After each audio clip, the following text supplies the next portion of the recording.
Idli, dosa, chapati, bread, பன்னு எல்லாத்தோட வச்சு சாப்பிட்றதுக்கு அட்டகாசமான குடல் கறி எப்படி செய்கிறதுன்னு பார்க்கலாங்க. நான் என்னோடய ஸ்டைலில் பண்ணியிருக்கேன். மும்பையிலலாம் நான் அந்த மாதிரி தான் செய்வேங்க. ரொம்ப விரும்பி சாப்பிடுவாங்க எங்கள் வீட்டில். அடிக்கடி வைப்பேன். இப்போ கழுவுறதுக்கு கஷ்டப்பட்டு வைக்கிறதே கிடையாது. இன்றைக்கி வாங்கி வச்சுருக்கேன். எப்படி வைக்கிறதுன்னு பார்க்கலாம். வீடியோ முழுது ஸ்கிப் பண்ணாமல் பாருங்கள். வாங்க வீடியோக்குள்ளே. ஹாய் ஃப்ரெண்ட்ஸ், எல்லோரும் எப்படி இருக்கீங்க? நல்லா இருக்கீங்களா? இன்றைக்கி சூப்பராகிட்டு குடல் கறி வைக்க போகிறாங்க. ஒரு குடல் வாங்கிட்டு வந்திருக்கேன். கறி வைக்க போகிறேன். நல்லா க்ளீன் பண்ணி கழுவி வச்சாச்சுன்னா வாடையே இருக்காதுங்க. மட்டன் குழம்பு மாதிரியே இருக்கும் டேஸ்ட்டு. நிறைய பேர் குடல் கறி சாப்பிட மாட்டாங்க, வாடை அடிக்கும்னு சொல்லிட்டு. நான் செய்கிற பக்குவத்தில் செய்யுங்க, வாடையே இருக்காதுங்க. டேஸ்ட் ரொம்ப நல்லாயிருக்கும். வீடியோ முழுது ஸ்கிப் பண்ணாமல் பாருங்கள். வீடியோ உங்களுக்கு பிடிச்சிருந்தா லைக் பண்ணுங்கள், ஷேர் பண்ணுங்கள், கமெண்ட் பண்ணுங்கள். முதல் முறையாக பார்க்காத இருந்தால் சப்ஸ்கிரைப் பண்ணி வைங்க. அப்படி தான் நாங்கள் போடுற வீடியோலாம் உடனே அப்டேட் ஆகும். டேஸ்ட் ரொம்ப அட்டகாசமாக இருக்கும். இது வந்து பன் வச்சு சாப்பிடலாம். அப்புறம் சப்பாத்தி கூட சாதத்தோடு வச்சு சாப்பிட்றது. அப்புறம் பன் இருக்குது பாருங்கள், உப்பு பன்னு, அதை வச்சு சாப்பிட்டோன்னா ரொம்ப நல்லாயிருக்குங்க. ரொம்ப எல்லாம் அதை வச்சு தான் சாப்பிடுவாங்க. ரொம்ப நல்லாயிருக்கும். வாங்க வீடியோக்குள்ளே எப்படி பண்ணுறதுன்னு பார்க்கலாம். இதை க்ளீன் பண்ணி எடுத்துக்கிடணுங்க. இதை க்ளீன் பண்ணி நம்ம கொதிக்கிற வெந்நியில் போட்டோம்னா நல்ல வெள்ளை ஆயிருங்க, பளிச்சுன்னு ஆயிரும். இதாக இருக்குது பாருங்கள். ஈக்க குச்சி வச்சும் எடுக்கலாம் நீங்கள். அது இல்லைன்னா இந்த மாதிரி ஒரு சின்ன பொடி கத்தி வச்சு நம்ம இப்படி கட் பண்ணோம்னா கட் ஆயிருங்க.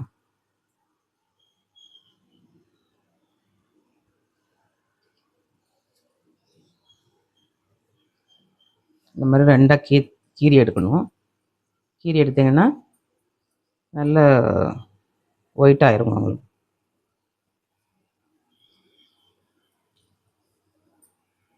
இல்லைங்களா? இந்த மாதிரி உள்ளுக்க விட்டுறணும், பொடி கத்தியாக விடணும். விட்டு நம்ம கிழிச்சு எடுத்துடணும். ரெண்டு அந்த மாதிரி கீரி எடுத்துக்கோங்க. எப்படி இருக்குது பாருங்கள். இது உள்ளே இருக்க அழுக்கு பூரா நமக்கு வந்துடுங்க. இன்னொன்று கட் பண்ணி காட்டுறேன் பாருங்கள்.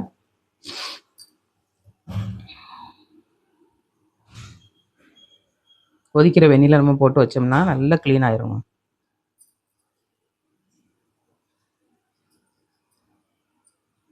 அப்படியே இந்த ஓலுக்குள்ளே விட்டு நம்ம க்ளீன் பண்ணோம்னா நல்ல சுத்தமாயிரும்.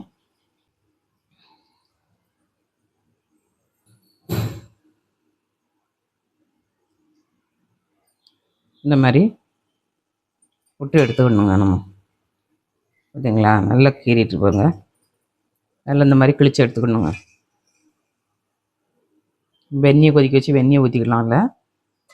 இப்போ சின்ன குடலில் பூரா நம்ம ஒரு பாத்திரத்தில் எடுத்து வச்சுக்கணுங்க. சின்ன குடல் வந்து கூட போடக்கூடாது.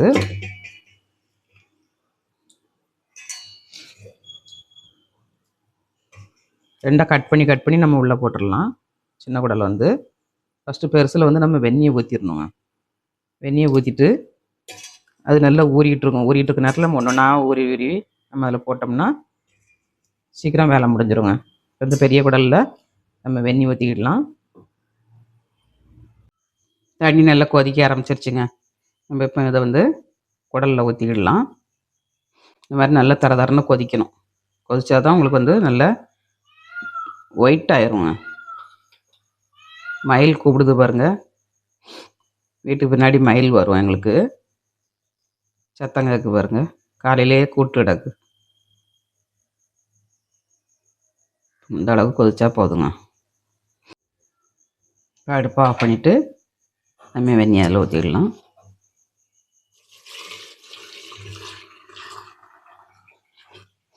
அப்படியே நம்ம மூடி வச்சிடணுங்க. மூடி வச்சுட்டு சின்ன குடல் வந்து நம்ம ஒன்று எடுத்து ஒரு ரெண்டாக கட் பண்ணி அது உள்ளே போட்டோம்னா அது சீக்கிரம் க்ளீன் ஆயிரும். இதுதான் கொஞ்சம் லேட்டாகும். மேலே இருக்கு பாருங்கள், இந்த பிளாக் கலரில் இருக்கிறது எல்லாமே வெளியில் வந்துடுங்க, ஒயிட் ஆயிரும். நம்ம க்ளீன் பண்ணிவிட்டு காட்டுறோம் உங்களுக்கு. மூடி வச்சுக்கலாம். ஒரு 15-20 நிமிஷம் நமக்கு நல்லா ஊறினாலே போதுங்க. மேலே இருக்க தோல் புறம் பாட்டாக வந்துடும். நல்லா க்ளீன் ஆயிரும். க்ளீன் பண்ணிவிட்டு காட்டுறேன். சிறு குடல் பெரிய குடல் ரெண்டுக்குமே கழுவி எடுத்தாச்சுங்க. இது சின்ன குடல் நல்லா வெந்நியை கொதிக்க விட்டு நல்லா கழுவி எடுத்தாச்சு.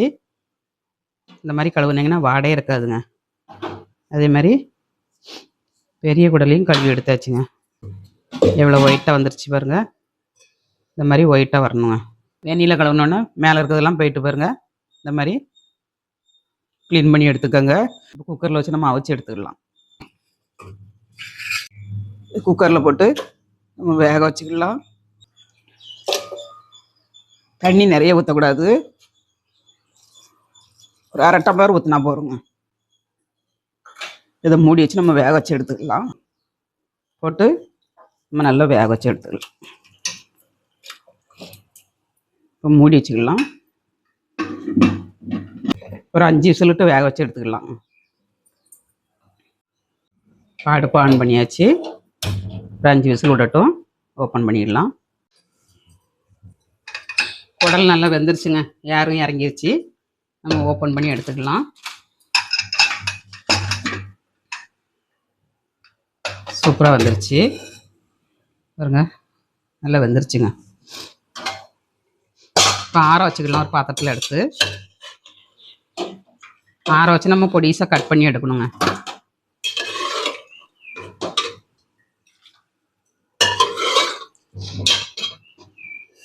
இதாக இருக்குது பாருங்கள். இந்த மாதிரி வேக வச்சு எடுத்துகிட்டு நம்ம கட் பண்ணணுங்க. ஆறட்டும், நம்ம கட் பண்ணி எடுத்துக்கலாம். இப்போ குடலெல்லாம் கட் பண்ணி எடுத்தாச்சு. நம்ம தாளிசம் பண்ணி எடுத்துக்கலாம். குக்கர் அடுப்பில் வச்சுட்டு நம்ம ஒரு 3 ஸ்பூன் எண்ணெய் ஆட் பண்ணிவிட்டு ரீஃபண்ட் ஆயில் எதுனாலும் ஆட் பண்ணலாங்க. பட்டை, கிராம்பு, சோம்பு, கசகசா, பிரிஞ்சி இலை, நட்சத்திரப்பூ எல்லாம் ஆட் பண்ணியிருக்கேன். கல்பாசி கொஞ்சம் போட்டுக்கோங்க.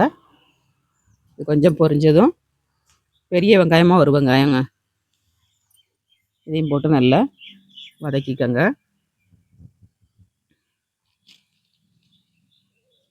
கொஞ்சம் நல்லா வதங்கணும். வதங்கினா நல்லா டேஸ்ட் கொடுக்குங்க. இந்தளவுக்கு வதக்கிக்கோங்க. தக்காளி, பெரிய தக்காளியாட்டு ஒரு தக்காளிங்க, இதையும் போட்டு நல்லா வதக்கி எடுத்துக்கோங்க.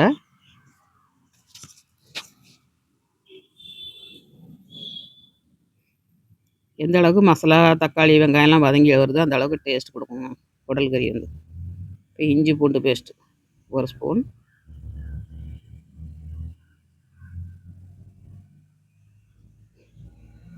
இதையும் நல்லா வதக்கியாச்சு. கருவேப்பிலை தழை கொஞ்சம் கைப்பிடியோட போட்டுக்கோங்க.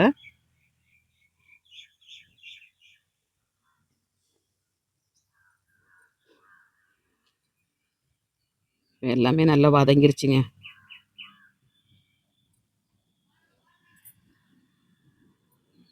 இந்த அளவுக்கு வதக்கிட்டு நம்ம இதில் மசாலா ஆட் பண்ணிடலாம். வதங்கியாச்சு.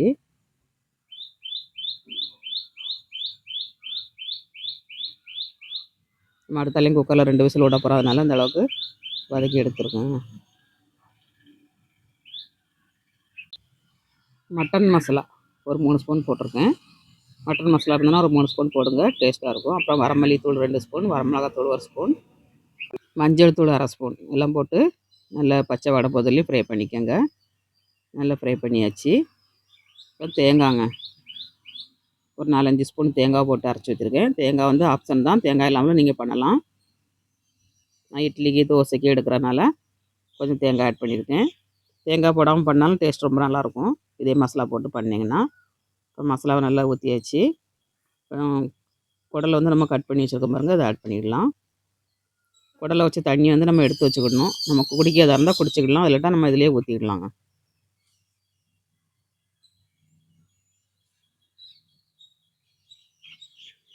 நல்லா கொஞ்சம் கிண்டி கொடுத்துட்டு நம்ம குடலை வச்சு தண்ணி இப்போ ஆட் பண்ணிடலாம்.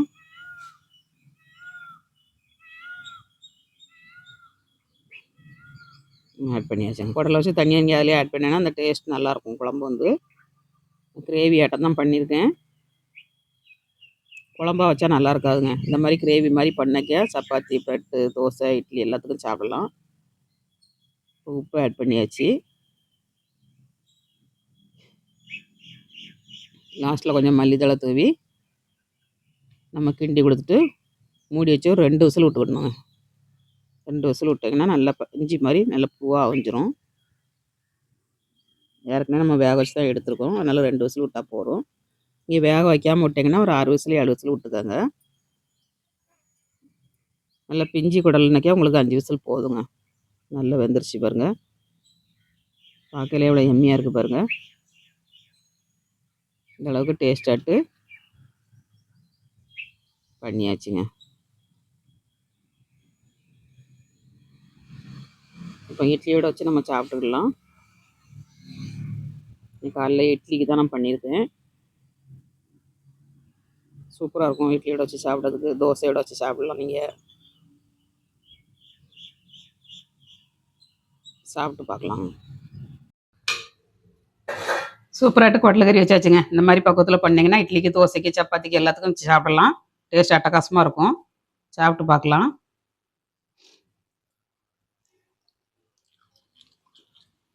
சூப்பராக இருக்குங்க. நீங்களும் ட்ரை பண்ணி பாருங்கள். வீடியோ பிடிச்சிருந்தால் லைக் பண்ணுங்கள். மீண்டும் நெக்ஸ்ட் வீடியோவில் சந்திப்போம். பாய்.